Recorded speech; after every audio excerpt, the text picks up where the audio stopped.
sino ba ang napipisil ng Team PDP? Ng Team Duterte or ng Team Suka, sino ang dapat iboto ng tunay na maka-Duterte? Again, tunay na maka-Duterte. O, pakinggan po natin. Kailangan yung i-vote straight ang Duterte. Diyan. Ha? Agree ako dyan kay Sas. Kailangan yung i-vote straight ang Duterte.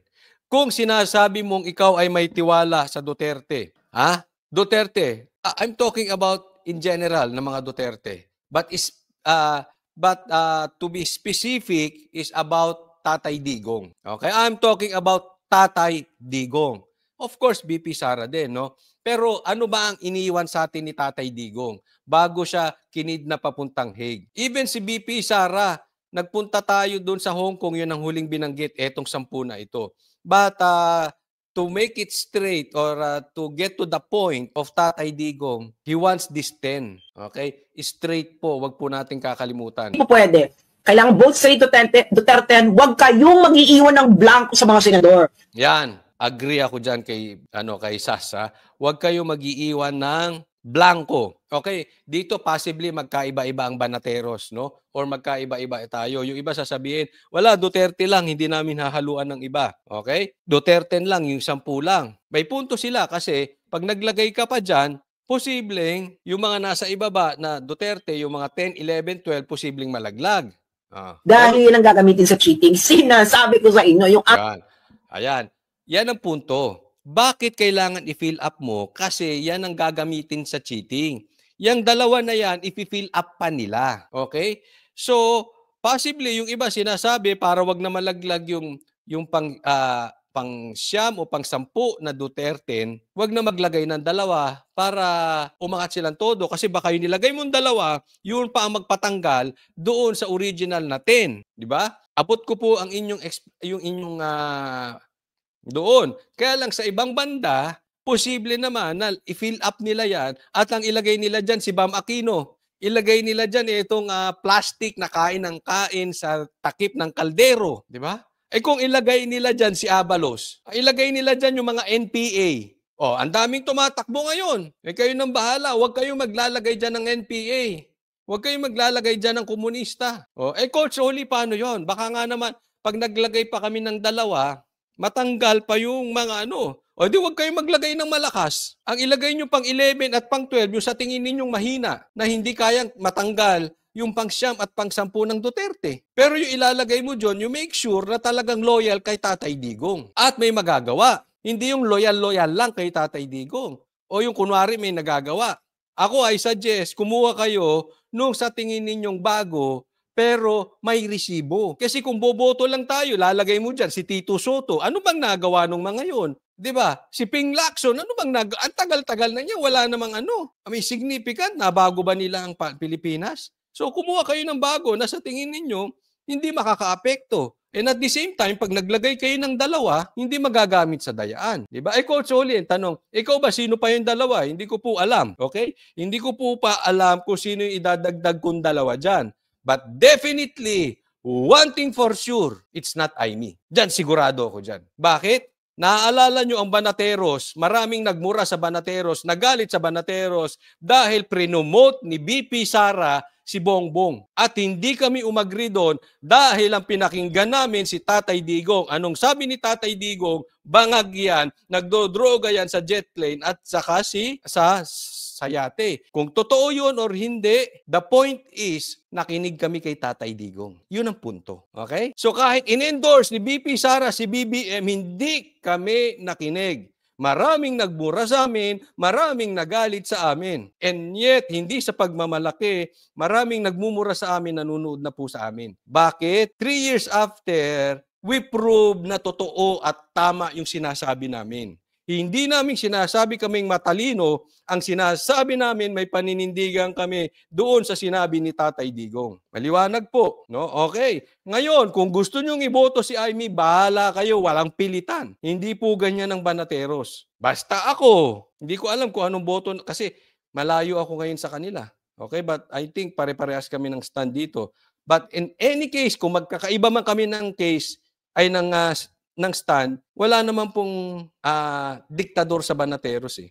Yung kailangan ito sundin, ito dapat gawin. Hindi, iba-iba. Minsan nga nagkakakontrahan kami dyan eh. Ang stand ko, iisipin ko, magboboto pa ako ng 2. Sa ngayon, di ko pa alam. But definitely, it's not Imee. Unless there is a significant na gagawin niya bago mag-eleksyon. Hindi po pwedeng may plano yan. Hindi po pwedeng may strategy yan. Hindi po pwedeng, hindi naman tanga si Sara para hindi niya style na kaya niya in-endorse yan dahil meron silang plano. Hindi po pwedeng ganun. It's the same thing as yung pre-promote niya si Marcos. Hindi kami nakinig and yet we were tama. Hindi ko po sinusumbat but we stand. Bakit? Nabudol na nga eh. Sinabi na ni Tatay Digong, at the same time now, ito sinabi ni Tatay Digong, hindi naman sinabi ni Tatay Digong iboto si Imee. Kaibigan nila, yes, walang problema. Meron din akong kaibigan, tumatakbong senador eh. Pero I will not vote for him. I will not endorse him. Pero kaibigan ko siya. Matalik kong kaibigan. But that doesn't mean,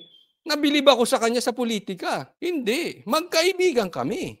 Yes. So, kung kaibigan man ni Sara, sa inyo yan, kaibigan yan. But politically, I don't think she deserves it. Unless, gawin niya to. Mapakulong niya, mapakontempt niya si Torres, si Boying, o si John Vic. Dahil naging kasangkapan sila sa pagkikidnap kay Marcos, kay Tatay Digong. Or, mapabalik mo si PRRD rito. Or, magsampa ka ng impeachment laban sa kapatid mo. Or, i-call out mo ng drug test yung kapatid mo. At magpa-drug test nga si Marcos. Di ba? Walang problema. Kung yan magagawa mo, that is not lip service anymore. That is resibo. Ayaw namin yung marinig kasi posibleng gawin ito, posible ito, maybe ito ang plano nila, ito strategy nila, ito gagawin nila, ito ganyan, ganito, meron silang plan. Hindi po pwedeng ganun. Hindi pwedeng maybe. Hindi pwedeng ito strategy. Kailangan dito resibo. Bakit ilang beses na tayong nabudol ng Marcos? Hindi po pwedeng ganun. Naunawaan niyo po. So kung meron, hindi pakita niya. Kakampanya ko pa siya araw-araw. Kung yung mga sinabi ko, magawa niya. Walang problema. But as of now, wala pa siyang resibong wala pa siyang papakitang resibo kung hindi itinaas lang yung kamay niya ni BP Sara. That is not a plan. Hindi niya masusolusyonan yung problema sa gutom ng bawat Pilipino. Hindi niya masusolusyonan doon sa problema ang ginagawa ng kapatid niya dito sa Pilipinas. Kahit itaas pa ang kamay niya na ni BP Sara 10 beses, hindi yan solusyon. So we want resibo. Hindi taas ng kamay. Again, walang pilitan. If you want to vote for for Imee, go ahead. Kung sa tingin ninyo may magagawa si Imee, go ahead. But as for me, wala. Pakita muna ng resulta. Maliwanag po.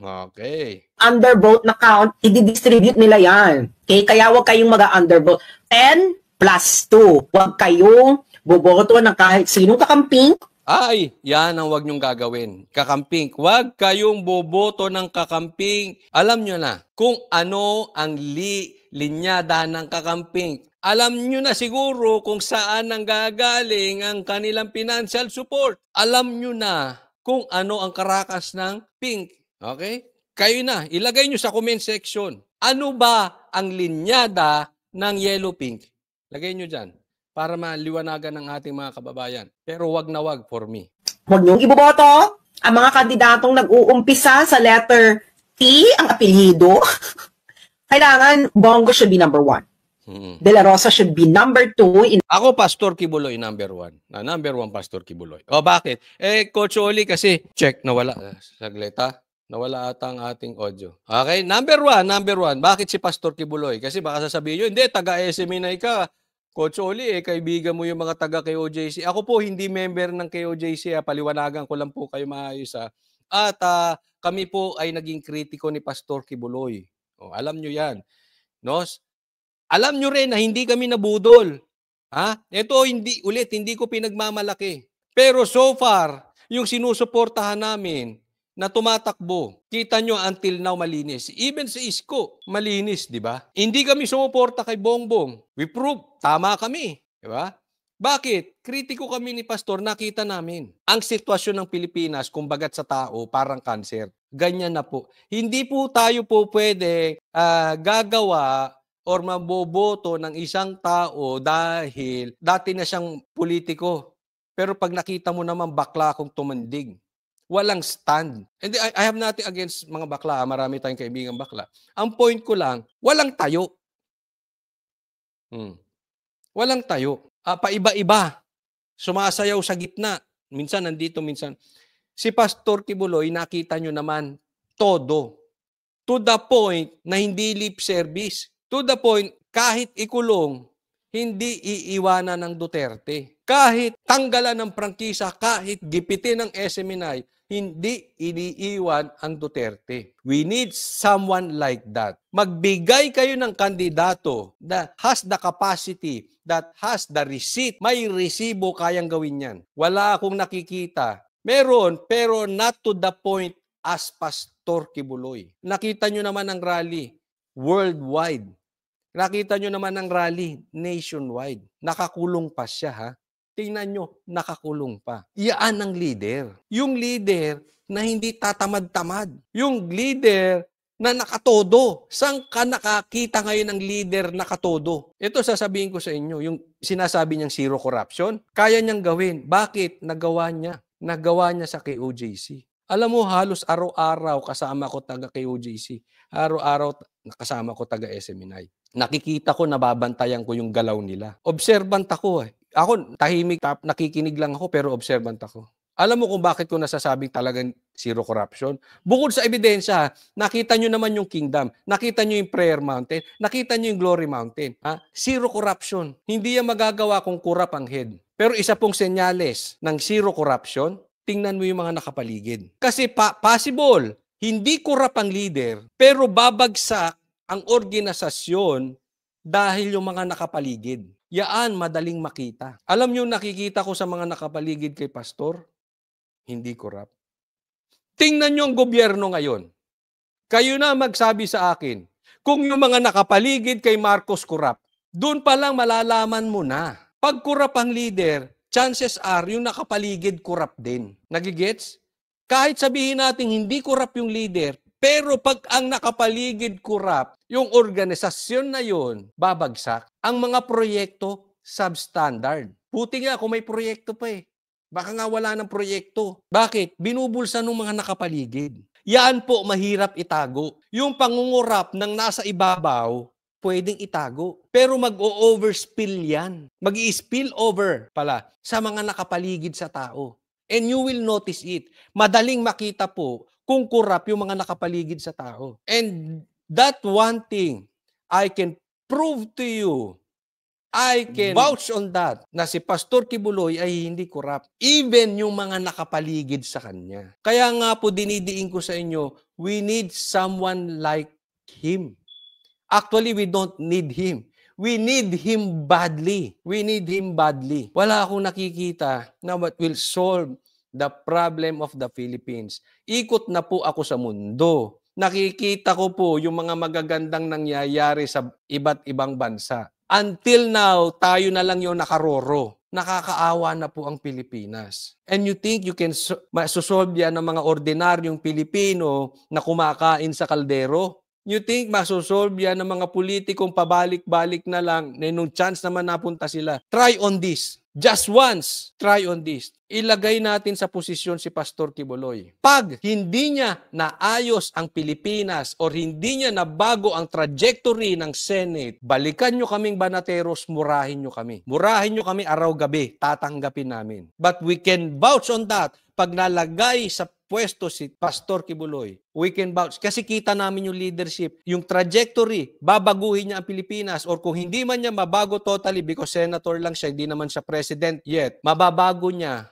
ang tono, ang trajectory ng Senate. Sige, murahin nyo kami araw-araw. Why? Because ang laki ng tiwala namin that no one can do that unless makaupo si Pastor Kibuloy. At ako, sinisigurado ko sa inyo. Okay, wag muna nating hindi naman ito nasa plano. But ako sisiguraduhin ko sa inyo. Pag napaupo si Pastor Kibuloy, your mind will change. And I'm sure sa mga bashers, makinig kayo mabuti. Even sa mga Team Duterte, I'm sure the next time manalo si Pastor Kibuloy, the next time you will shout, you want him to run for Vice President or President. Because I know he will change the political system of the country. And I know for sure, he will prove himself. Kayo mismo, isisigaw ninyo. Maybe for Vice President or for President sa susunod na ano. So, ilagay po natin. Number 1 po, ako para sa akin, number 1, si Pastor Kibuloy. Siya po ay Duterte hindi dahil sa hearing lang. May kasamang kulong. Ha? Malaking napatunayan sa Duterte. Accounting. Ganyan na, Bongo de la Rosa. Pwede naman de la Rosa number 1, pero ngayon kasi namamayagpat si Bongo eh. Okay? At wala dapat kakamping candidates ang pumasok. Tama na yan, na-i-plus natin yung Senadoro.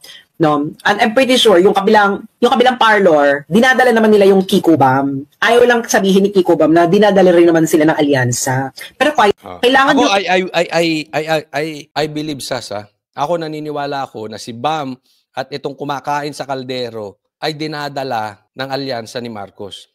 Ayaw lang nila lantarang gawin, no? Kasi nabawasan sila ng 2, si Camille at saka si Ivy, wala na sa kanila.